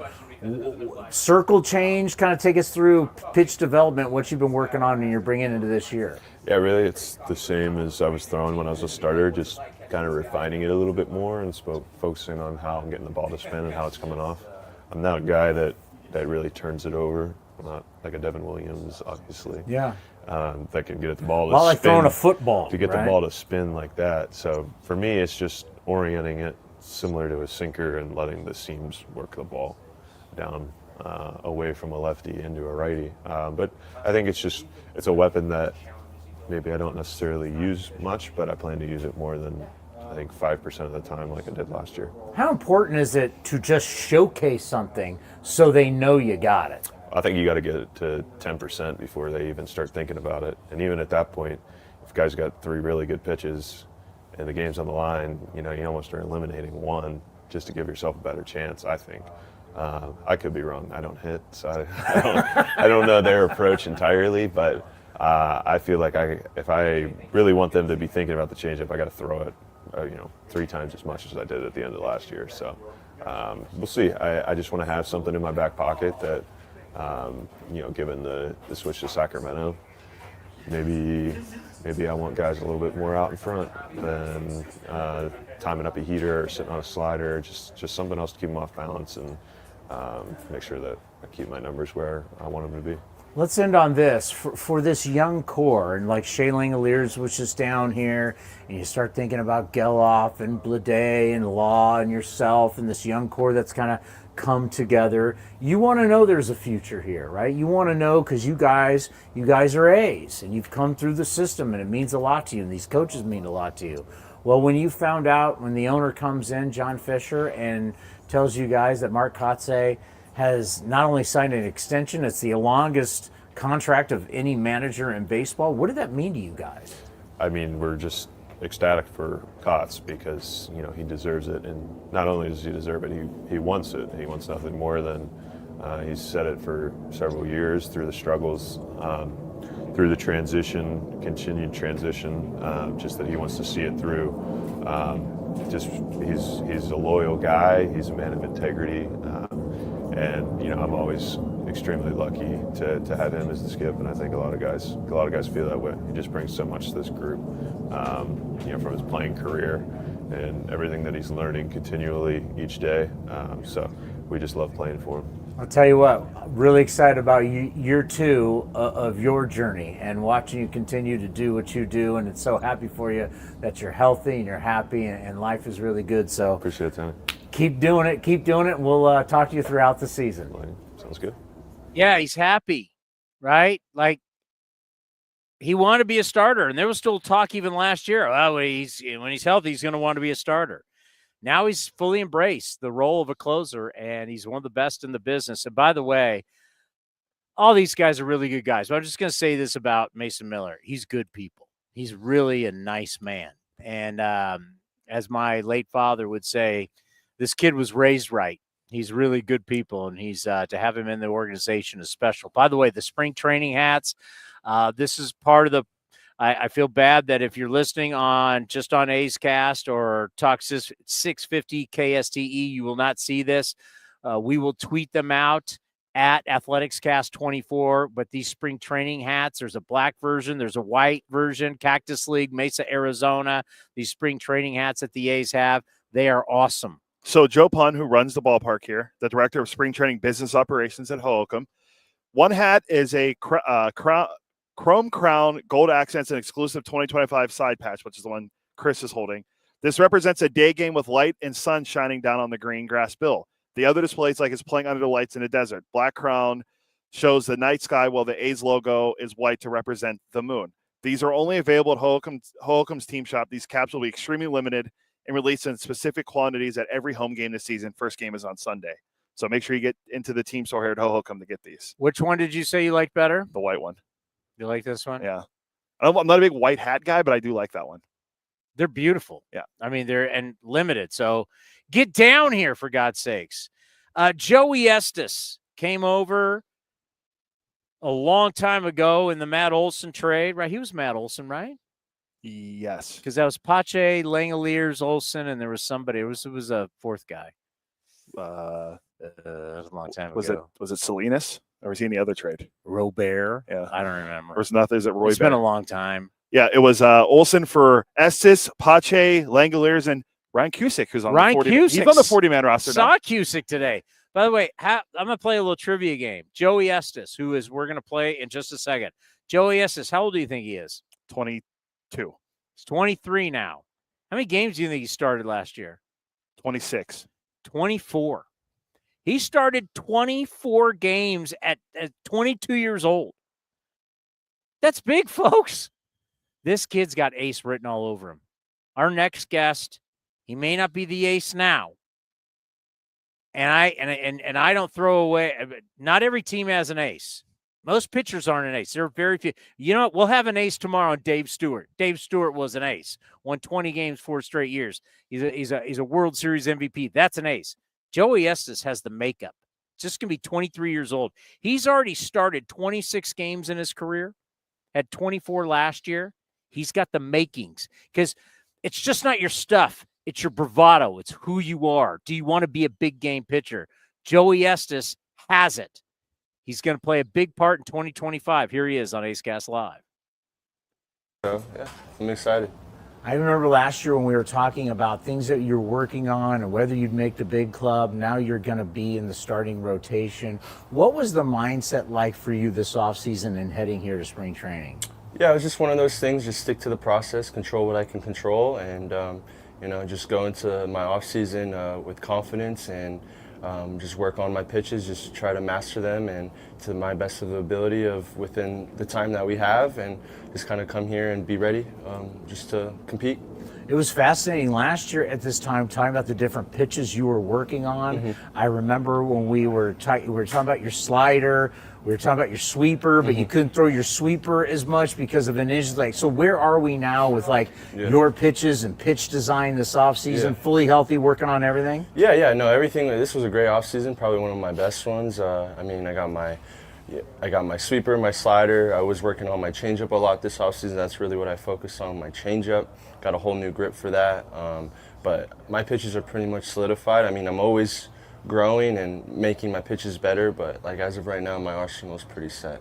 So your arsenal is what it is, but so much of being at this level, it's the mental side of the game. And as you grow, as you get older and you mature in this game, so just talk about how different life is for you since you first came up with you got drafted by the Braves to where you are now. Yeah, it's, being with the Braves and coming here, they're two different organizations, but the atmosphere here and the people here in this organization are just amazing.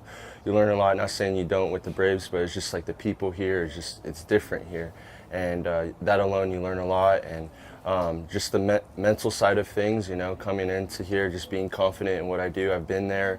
I was there. I was there for a good amount of time, and just running with that, and just being confident in what I do, and just being confident in getting outs, and just going up there and just being myself, pretty much. And I think I got that I got that down pretty good right now, and just being me.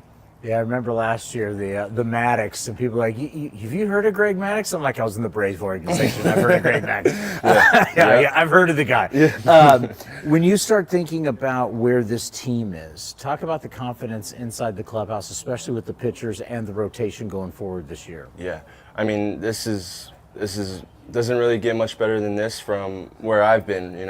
All the teams that I've been on every year, this has been by far the most competitive and the best year yet, just talent-wise in the room, and just everybody, we're in a really good spot this year, and everyone in the clubhouse is excited to just get going, and Kots preaches just to go out there and just win one game at a time, and we're going to be really good this year, and we're going to shock a lot of people. And we already did last year, and we're just going to roll with what we did in the second half last year, and bring that into this spring training and get off to a hard start. Joey Estes with us here on A's Cast, A's starting pitcher. And when you start looking at the whole situation with Mark Kotsay, you guys did know the contract extension, and that got announced. The owner comes in, the owner talks about it, the owner addresses it, tells you guys about it. He's your leader. What did that mean to all of you guys to know that Mark Kotsay has that kind of security? Yeah, it's awesome. That's why we were all in there, supporting him. And it's just to play behind, to play for a guy like that. There's only one, Mark Kotsay, and he's the man, and he's the best leader in the game. And I love playing for him, and I love to just go out there and work for him, and he just knows what he's talking about, and he just makes you feel comfortable, and he's going to lead us to a World Series, I think. Well, I'll tell you what, we have big expectations for you, but I think you have even bigger expectations from yourself. And one of the things that I've always respected, you don't run away from that. You let people know that you expect big things. So when you thought about coming here to Mesa, Arizona for spring training, what are some of the goals, or what do you expect this season? Yeah, I mean, I just control what I can control. I can't really do anything else other than that. I'm just going to go out there and pitch my game, not try to be anyone different, and just the expectations are high for myself. I expect to make this team. I expect to be in the starting lineup. I expect starting rotation. I mean, and if you're the starting lineup too, that'd be amazing. Yeah. Joey Estes, two-way player here. We've just broken on it. You're the new Shohei Ohtani. Yeah, exactly. No, but I mean, that's just my expectations for myself, and I can only control what I can control, and I'm just gonna go out there and compete. I'm just gonna give everything I got, and Well, we've said for a long time, the mindset of an ace, you got to have it. You've got to believe you can be that guy. Yeah. And let's just end on this. That's something you really believe you can be. Yeah, absolutely. We should all believe that. Every one of us in the clubhouse right now, all the starting pitchers, we all have a great connection, and it's going to be a great thing. We're all excited, and we're all looking forward to it, and we got a great group of guys in there. Well, the future's really bright for you, and we always appreciate the time. We really look forward to watching your journey and watch you continue to grow in your journey, because it's going to be a fantastic ride. Stay healthy, and we'll see you in Sacramento. Thank you. Yes, sir. He's 23 years old. He just turned 23 late last year. To have this kind of stuff at this age, this kind of experience, he's not even sniffing yet his prime. I mean, it's exciting stuff. And that was the whole thing. When the trade went down with Matt Olson, everybody was about Pache. And you knew that the catcher was pretty good in Langoliers, and he ended up in the futures game. But no one was talking about Joey Estes. And if you end up getting Joey Estes and this guy ends up being a star pitcher for you long term, and you got Langoliers, like, it looked like a bloodbath on that trade. Look, Cusick still has a shot. He's on the 40-man. He's on the 40-man now. What if you get 3 productive players? And then Olson won the World Series. I love Matt Olson. I know. You said he's going to get Hall of Fame votes. All right, coming up, where are we going next? TJ McFarland. Oh, one of my all-time favorites, the lefty. He threw in 79 games last year. TJ McFarland next, right here on Ace Cast Live. 21 homers, and he lines one down the left field line for a base hit. This is going to be a franchise record. He's going to second base with a stand-up double. And Lawrence Butler now, an extra base hit in 9 consecutive games. And no one in the long and glorious history of the Athletics franchise, going back to the Philadelphia days in 1901, say that. Extra base hit in 9 straight games. The time is now. Pitchers and catchers have officially reported to Arizona. Grab your sunglasses, A's gear, and get ready for some fun in the sun as the Athletics get ready for the 2025 season. Now's the time to make plans to catch us in Mesa, Arizona, starting on February 23rd, and enjoy the sunshine of your family and friends. Grab your tickets early for the best seats at the lowest prices as your green and gold take on the Giants, Padres, Dodgers, Angels, and more at Ho-Ho-Cam Stadium. Don't wait. Get your tickets at athletics.com/spring. That's athletics.com/spring.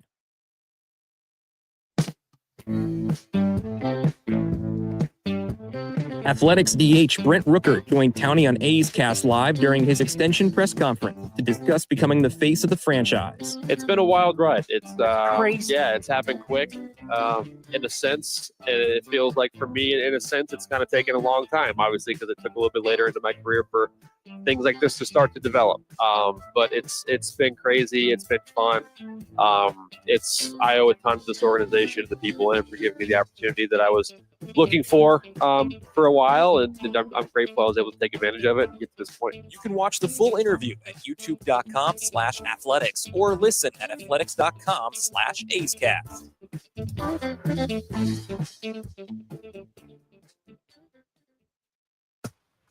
Single game tickets are now on sale for the 2025 season. Secure your seats today for opening week against the Chicago Cubs and lots of exciting giveaways, including an A's basketball jersey, a straw hat, and 3 bobbleheads. You'll be nodding yes to our Brent Rooker, Mason Miller, and Lawrence Butler bobbleheads in June and July. More hot ticket homestands as your green and gold take on the Giants, Padres, Yankees, and Mets. Get your tickets at athletics.com/tickets. That's athletics.com/tickets. Rooker drills one to center. Rodriguez back at the track to the wall, and a 2-homer game for Rooker. This great year just continues for Brent Rooker. 35 home runs. Oilers take their leads as Burt to the plate. The 3-2 pitch swung on its drive in the left center field gap and deep. It's going, and it is gone. A 3-run homer for Rooker, and the A's win 9-7.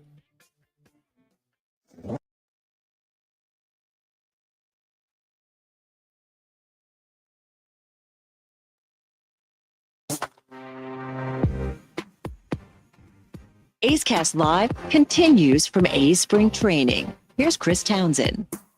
I got to tell you, the weather is absolutely beautiful here in Mesa, Arizona. What is it right now, like 75? Yeah, every day this week we're here. It was supposed to be like in the high, like low 70s yesterday, then 75 today. It's supposed to be like 80 tomorrow when I looked a couple days ago. Perfect. And then I don't know what it's going to be. Absolutely perfect weather. I don't know what it's going to be like this weekend, but I'm sure it'll be nice. Mesa, Arizona right now, according to my app, is 76 degrees.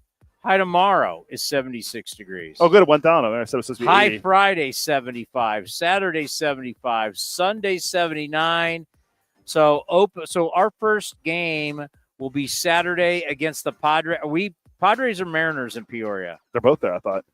Well, yeah, but you don't play both of them. You play one of them. Oh, we're playing the Padres. So we're playing the Padres in Peoria. Sunday, we're home against who? I haven't looked at the schedule. I just know the So first then games. if I ask you, Oh, the Rockies. What about Monday when we're at home? Don't know. Rock Pile Sunday for first game here. Okay. So those games you'll be able to hear here on A's Cast, and of course on Talk 650 KSTE in Sacramento. We'll be carrying the games. Opening day is going to have Johnny D and Ken Korak, the voice, the Hall of Fame voice, Ken Korak. Saw him earlier. He's here. I had dinner with him last night. Yeah, he's here. As you know, we're playing in a interleague game. Did you really just do that? And then Sunday, I'll be on the call with Johnny D. Saturday. Saturday. Oh, Saturday. no, I am the leadoff game. Yeah, it's you Saturday. Yeah. Oh, I thought you were asking about opening day being in Sacramento. Oh, no, I didn't realize. I'm working open. I'm leading it off. Yeah, on the road in Peoria. I mean, it'll be a lot of Johnny if he'll let me get in.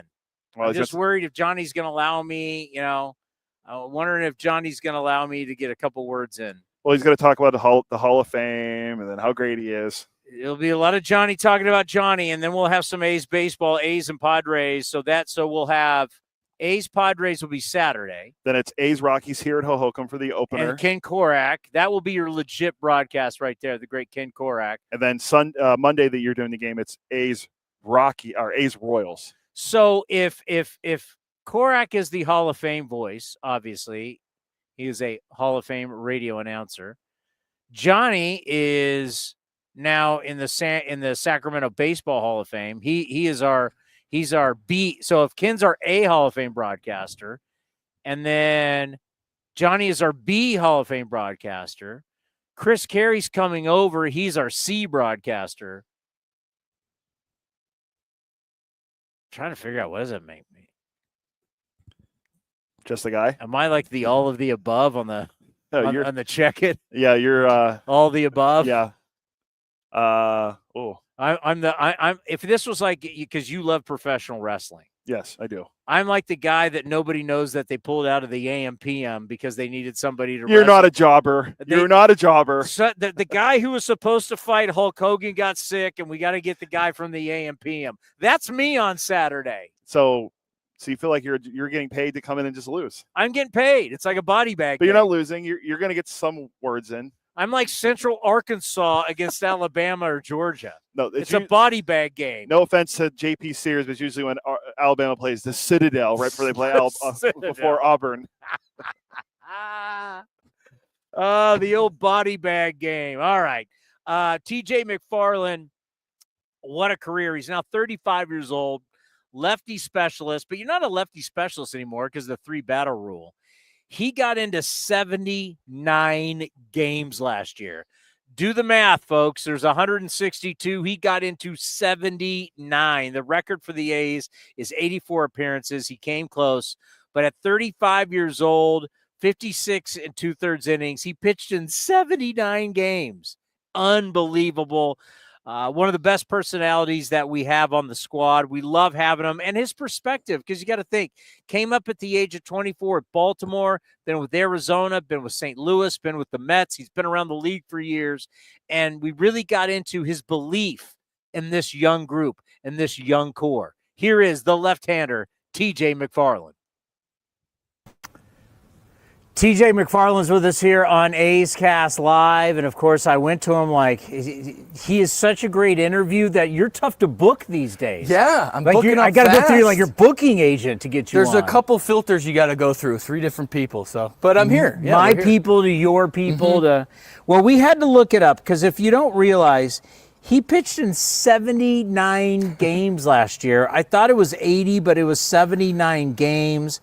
Amazing. Yes, Mero Petit recently, we remember with the A's, did so much. He did 80, but 79. I mean, how proud are you of this feat? Yeah, extremely. Obviously, first and foremost, it's just the confidence that Kots and the rest of the team in the front office has in me to even give me the opportunity of 79 games. So I was able to come over last year, and for them to even allow me to get that many games, it just means the world to me. But on top of that, yeah, staying healthy, being durable, that's kind of been everything that I've tried to strive for throughout my whole career, and it came to a head last year. Because, we didn't get to really know you the first time around because it was the COVID year. I remember I did like a Zoom interview with you. You probably don't even remember. And it was like having you back. We remember 2020, of course, team won the division. It was a big deal. But that was the COVID year. So really getting to meet you last year was a lot of fun. And do you even know what your high was before the 79? Oh, it had to be in the 40s, maybe 50. 51 with Arizona. So, I mean, that is... You got to be pretty It's darn... a bit of a jump, yeah. You got to be pretty damn good to have them say, yeah, we're going to have this guy pitch 79 times. You pitch half the season. Half the season, yeah. I wanted to. We were talking earlier, and yeah, obviously 81 for me is the number. I would love to get to 81, because then I can hang my hat at the end of the year and be like, I pitched in 50% of the games this year. I helped my team win half the time, which is amazing. As a reliever, that would be a huge feat. Fell short of it a little bit, but who knows? Maybe this year I'll be able to get it. So last year, we had you on close to the end of the year in the treehouse, and we were like, what's your future going to be like? It's like, we don't quite know. What was it like this offseason to go, oh, yeah, athletics, this is, let's get this done. I want to be back. Well, yeah, I mean, the front office and even Kots was adamant about like, hey, let's try to get something done. And I obviously was too, because I loved it here. I saw what they were building here. I wanted to be a part of it. I knew this year was going to be a pivotal year in terms of like turning it around. Yeah. Not so much of like just developing, but like, hey, we're here to win. So I kind of wanted to be a part of that. And I can say that I'm not so much on the ground floor that I got in, but I got in at a time where I'm helping, shape a team into what it could become. So, no, early on, I think I kind of set up my mind. I wanted to come back, and then we were able to negotiate and get something done. So happy. Well, think about your career, and you've played with quite a few teams, and you start thinking about what you see now. So tell everybody, because this is also we have A's Cast and all of our fans that we've had, but now we're on in Sacramento for the first time. People have always been able to watch in Sacramento, but now we're on a Sacramento station. So if people are coming to us for the first time, kind of tell them what kind of young athletes and what kind of club they're looking at in that clubhouse. No, we do. We have a young team, and I'm going to preface that because it is still a young team. But at the same time, that youth has already been in the big leagues for going on close to 3 seasons. And that's the year that you start to see everything kind of turn from just developing into a big leaguer to knowing they're big leaguers, and now they're going to take the step forward. So I think this is a perfect time for Sacramento to see us, because this is when we're going to start actually hitting the ground running, and winning is going to be a huge part of that this year. TJ McFarland with us here on A's Cast. And sometimes, and like anything in life, you get your ass kicked enough, you got to learn from that. You're going to go one of two ways, and there's something about these young guys that have gotten it handed to them that they've now kind of figured it out. You get tougher as you go through that process, and you're seeing I'm seeing it. You tell me, but when I'm doing these interviews, I'm seeing these young guys' confidence is so different than what it was in the past. Oh, big time. And that being comfortable in the big leagues takes a long time, and it takes a lot of reps, and it takes a lot of opportunity, which all these guys have gotten. And the good thing about last year too is, not to diminish what we did, but there was a little spit there where we did really, really well. And I think these young guys got a taste of winning, and they don't want to go back. We're not going back to anything else besides this is a winning ball club. And I think everybody's on page with that, and they're going to turn some heads.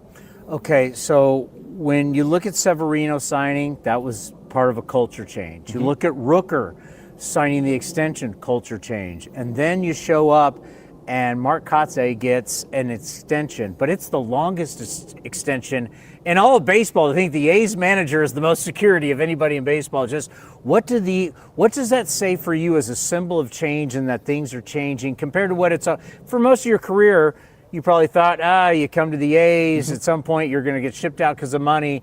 There's a change going on. You have to feel it. No, these are huge signings for us, bringing in those guys. Huge free agents that are going to change the makeup of the team. Like I said, you're bringing in guys that have won before, that have been in big spots, that have thrown the last out of the World Series in one of the guys that we got in the bullpen this year in Leclerc. So, you're bringing in guys that are winners. And then when you do that, you start to see teams take the next step. And I think that's a huge thing for the young guys to kind of see this offseason and turn some heads and be like, oh, listen, no, everyone's on board. Like, we are on board, but even the front office is on board, and everyone's on board. We're going to start winning. Like, we're winning, and we're a winning ball club. You talk about Miller, you talk about Leclerc, we had Holman on, you had Ferguson, Otanez, yourself. You start looking at all these guys. Bullpens eat up a lot more innings than when you first started. I mean, it has changed. It's about almost 50%. So talk to us what you see with the bullpen. Yeah, I mean, obviously I'm biased. I'm a reliever, so I'm always going to say that you're the most important You're the part. veteran kind of leader of these guys. It is. It's big. When you have a bullpen that can shut down a game and shorten a game from the fifth inning on, it just relieves so much pressure on the offense, on the starters, overall as a team. So right now I think we have a bullpen that has the capability of doing that. We brought in some new guys, and we have some returning young studs that we know are going to be a long-lasting threat in the big leagues. So in order for us to continue winning and kind of go down that road that we were talking about, the bullpen has to step up in a big way, and I think we're primed to do that. So if you're actually watching this, you'll see that I have my phone out, and because I wanted to look at the exact year at the age of 24 in 2013, you came up with the Orioles, you pitched 38 games. If I would have told you in 2013 at the age of 24 that you'd still be pitching and you're going to at some point be 36 here in 2025, what would you have said? I don't know if I would. That's like 12. That's 13 years. Yeah, I don't know. I think I would have thought you were lying.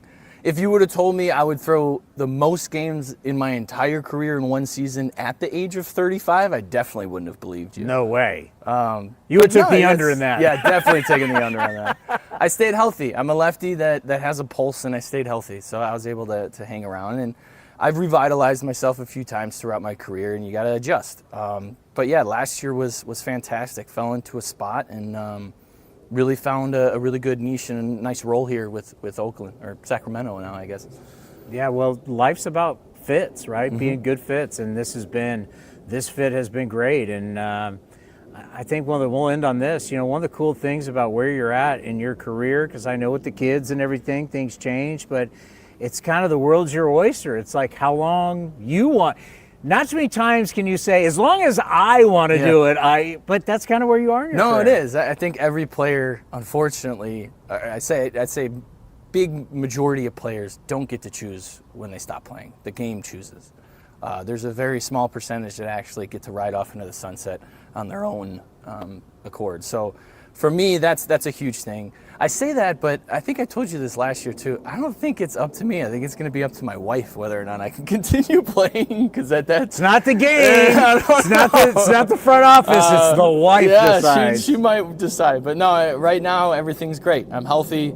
I'm returning to a team that I'm comfortable with, and can't be more thrilled to be a part of this. Well, we want you on this year as much as possible. So how much in advance do I have to go to your people to book you to get you on the show? It's kind of like it's like a hot restaurant right now. It's like 2 months. Yeah, booking up fast. So we're All gonna right. have to fill some dates. Gonna have to go to Open Table and figure that out. Yeah, we are. A few beers. Hey, yeah. you're the best. Thanks a lot. And stay healthy, and can't wait to see you in Sacramento. That's the name of the game. Thanks for having me. When you think about building a roster and certain people, yes, it's about your ability and how you play, but how do you fit in? And I've always said that there's 3 tiers to a really good team. You have to have players in their prime who can play. You've got to have veteran leadership, and you got to have the young bucks that are coming up pushing everybody. This team has everything. They have that. They have all 3 levels, to where we've seen recently where they only had 1 level. But now you got players in your prime. You got some veteran guys. McFarland is a guy that anybody on the team can go to, relate to. And he's 36 years old. He's been around the big leagues. He's played in the big market. He's done everything. And you could ask him any question. Brent Rooker, as we had on earlier today, is that guy who you can ask him any question. You can go for help. And you need you need a dynamic roster. Successful teams have dynamic rosters with different personalities, different ages, different backgrounds, different experiences. And this team has it. We want to get one more in. We've done it's been this last half of the show has been pitching. We got a ton of pitchers today. We're trying to get as many people in for you before we get out of here. We're going to be playing. So there's so many interviews we're not going to be able to play, but we'll play those for the pregame shows before every single game here on A's Cast, and of course on Talk 650 KSTE. Mitch Spence, another guy, going to play a big role. He was a Rule 5 pick. We were down in Nashville when the winter meetings when the A's selected Mitch Spence. We were like, who? Well, we got to know him real well. Pitched in 35 games last year, 24 starts. He was 8-10. He was a big part, especially the success.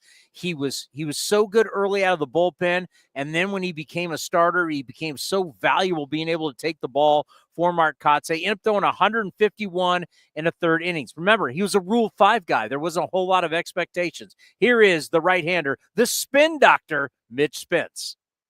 On A's Cast Live, Mitch Spence, who's going to be a big part of this rotation. He's going to be maybe in some bullpen also, and some great innings last year for the club. How are you? Thanks. Yeah, I know we're just excited to be back here in Arizona for the start of spring. You know, we talked a lot last year about your journey, how happy we're for you, because you proved to everybody, hey, bottom line, I am supposed to be in the big leagues. Rule 5 guy, you stayed here all year long. Just talk about how that experience, because there's a little pressure being the Rule 5 guy. Yeah, I think, especially coming into this year, like I feel a little more comfortable. I think last year it was definitely kind of stressful coming into a situation where it's like you got to make the team or they're going to send you back. And I kind of just tried to, show them what I had. And that's stressful. Yeah, it's a little bit. I tried to downplay it a little bit last year, but you did a good job doing that, by the way. Looking back, it was definitely it went fast because it was very hectic. But just kind of came in and tried to show them everything I tried and, like I said, tried to make their decision as hard as possible if they were going to send me back. And I ended up throwing a significant amount of innings and learned a lot of starts. Yeah, learned a lot along the way, and I'm just excited to kind of take what I learned last year and try and improve upon what I did. So if people don't know, it's a deal where he comes over in the Rule 5 draft. If he doesn't, at any point, if he's not a part of the 26-man roster, has to be offered back to the Yankees. So you come here, everybody's new. Your coaching's new. You're all the players. You're meeting guys for the first time. So you can see how that would be very stressful. You handled it great. But I think more than anything, you proved to yourself, I belong, no matter which team it is, I belong here in the big leagues. Yeah, I think you're totally right. Like, especially like early on in the season, it was like, I don't really know how my stuff's going to play at this level. There's a little bit of doubt that creeps in your mind, but I think when I got out there, I was like, all right, like, here we go. I got nothing to lose, and kind of just pitched with that mentality. And Had some success luckily early on, so it gave me a lot of confidence, and then just, try to learn as much as I could. Especially when I moved into the rotation, it was like, all right, I got to make some adjustments here, and just try to do the best I could. How important was it for you to have that early success out of the bullpen, which then led to have the success as a starter? I think, the biggest thing is like I said, you just don't know how your stuff is going to play at that level. It's such a big jump going from, AAA to the big leagues that you just, you could go out there. You hear horror stories, people going out there and just kind of like having a really bad first outing. So for me to go out there and kind of put a couple together early on, like just gave me the constant confidence that my stuff was going to play at this level, and it was just, going out there and executing every day and trying to make my body feel as good as possible. So we were talking about you always spinning the ball, spinning the ball, right? So this off season, there's things that you need to be able to do to work the ball into right-handers, to work the ball away from left-handers, that you want to add to your arsenal. We always talk about pitch shaping and what people are doing in the off-season. So, Mitch, Spence, what did we do in the off-season? What did we change to add to our tool belt? I think the biggest thing for me going this off-season was to try not to change too much. I think you go into it trying to, add something that maybe takes away from what I'm really good at, and what I'm really good at, like you said, is spinning the ball. And I have two, good breaking balls, and I think what I saw last year, especially when I moved from the bullpen into the rotation, is that I needed a fastball or some sort of pitch that was going to go into a righty to kind of keep them honest about those two breaking balls and give them the best opportunity to play as well as they can. So I tried to add a sinker and try and get my four seam to cut a little bit less. And so that was kind of my biggest goals this offseason. And so far, everything's kind of been working, so we'll see. I'm throwing live tomorrow. We'll see kind of how it goes against hitters, but that was kind of my biggest goal this offseason, and that's what I'm trying to take into this year. Yeah, for everybody to understand, like as a right-handed pitcher, when you're facing a right-handed hitter, when everything's breaking away, these hitters start to creep in. They understand, so you need to keep them honest with something inside. And I just wonder when you're trying to develop stuff and hone in even on the stuff you do well, how much are you using the data to see vertical, horizontal, to really to sharpen up your stuff? Back home, we used it here too, but like just using TrackMan and luckily they have Edgertronic, which is a high-speed camera, so you can kind of see how the ball is released out of your hand. And for me, I cut the ball a lot, especially on my fastball, and so that was causing me to kind of get around the ball this way. And that's natural for you, and right? And sometimes it's worse than other times, but for me, it's like I really get around the ball like this, and so it was almost trying to like spin the ball more efficiently, which is a number that the TrackMan gives you, is spin efficiency. And so for me, it was trying to more efficiently spin my fastball to get it high enough to where when I threw the sinker, it would catch and it would get what's called seam shifted wake, and that would cause it to sink. And so for me last year, I was cutting the sinker too much, and it wasn't catching right enough. It wasn't sinking. So it was, so this year I did a lot of work trying to work on getting more spin efficiency on both my four seam, which is going to give it less cut and more of a true, like last year was more of a gyro cutter, so it was kind of like moving down and away to a righty. Now it's going to stay more on plane, and it's going to have more lift, and it'll be more of a true cutter, and hopefully play a little bit better. One of the biggest strengths I think that you showed all of us, and I remember I highlighted this with you last year, and I want to highlight it again, is you can take the ball. And I know that seems kind of ridiculous now in sports, but the reality is we need guys who can go every 5 days and can give innings. How proud were you of be like, hey, when Kotsay needs me, I can give you innings, I can give you starts, I can come in and out of the pen. You proved that early, but you proved that you could be durable. Yeah, I think one of my best abilities is availability. Like, I've thrown a lot of innings the past 3 or 4 years, so I think staying on the field is a very big part of it, because that's where you get opportunities, when you're on the field.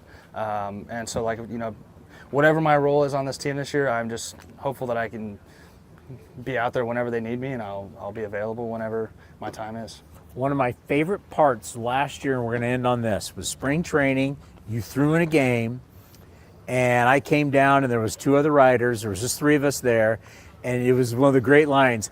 I want to force the front office to have to make a tough decision. And I was like, right on, because it's exactly the mentality you have to have, and you had it, and you made them make a tough decision, and it was huge for your career. Yeah, I was taken in the Rule 5, I had a huge opportunity in front of me, and all I could do was just come out here and show what I had, and I owe a lot to to the A's for giving me that opportunity, and I'm just, really grateful for it, and I'm really confident going into the season. I'm excited to see what this team's going to do. Well, you have found a home. This organization's perfect for you. You're going to play a big part in the 2025 season. Keep spinning it. Stay healthy, and we'll see you in Sacramento. Yep. That's what he does. He spins the baseball. 24 starts last year for Mitch Spence, 35 games. And you might say, well, why do you keep mentioning that? Because, folks, if you go around baseball, that's what everybody's searching for. Innings, starts, appearances. There's just not enough. To get all the outs you need, 4,300 and what is it? Outs? 4,380? No, 60. No, Can't remember. We haven't really gone over it in a while, but it's 4,300. Yeah, in a regular season without extra innings, you need to find 4,300 and something outs. How are you going to get it? Who are all the pitchers? 4,374. 4,374 outs without extra innings. Right, 162 times 27, yeah. So how are you going to get those? I mean, we'll throw some numbers out to a lot of the new listeners that you just start to realize, like, wow, that's from a pitching standpoint, there's a tremendous amount of innings you got to cover. There's a lot of outs you got to go get. And when you got young guys that start to prove themselves, like a Joey Estes at 22 years old, giving you 24 starts, like Mitch Spence being a Rule 5 guy, comes over from the Yankees. Can he do it? Well, he gave you 24 starts. The days of having 5 starters and everybody's going 30 starts, by the way, that's over and it's not coming back. For Scott Emerson, he's got to figure out, you need a stable of guys. The average team of baseball is going to use at least 13 starting pitchers, and we're not talking openers.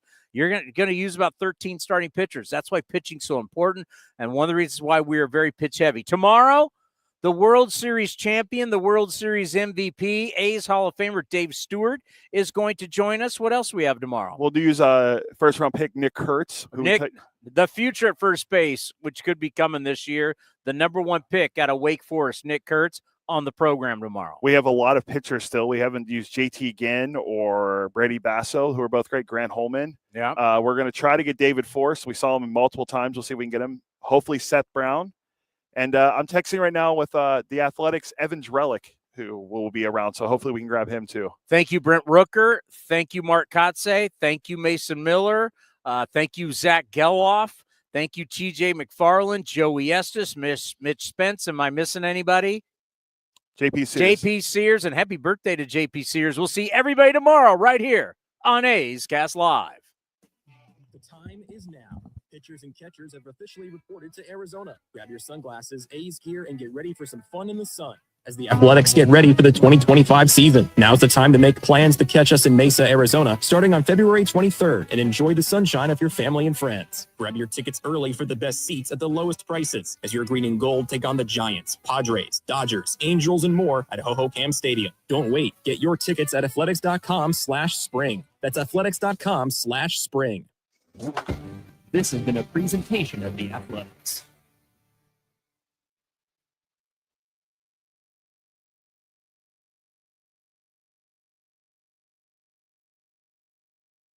Thanks, Nate. I'll talk to you tomorrow, man.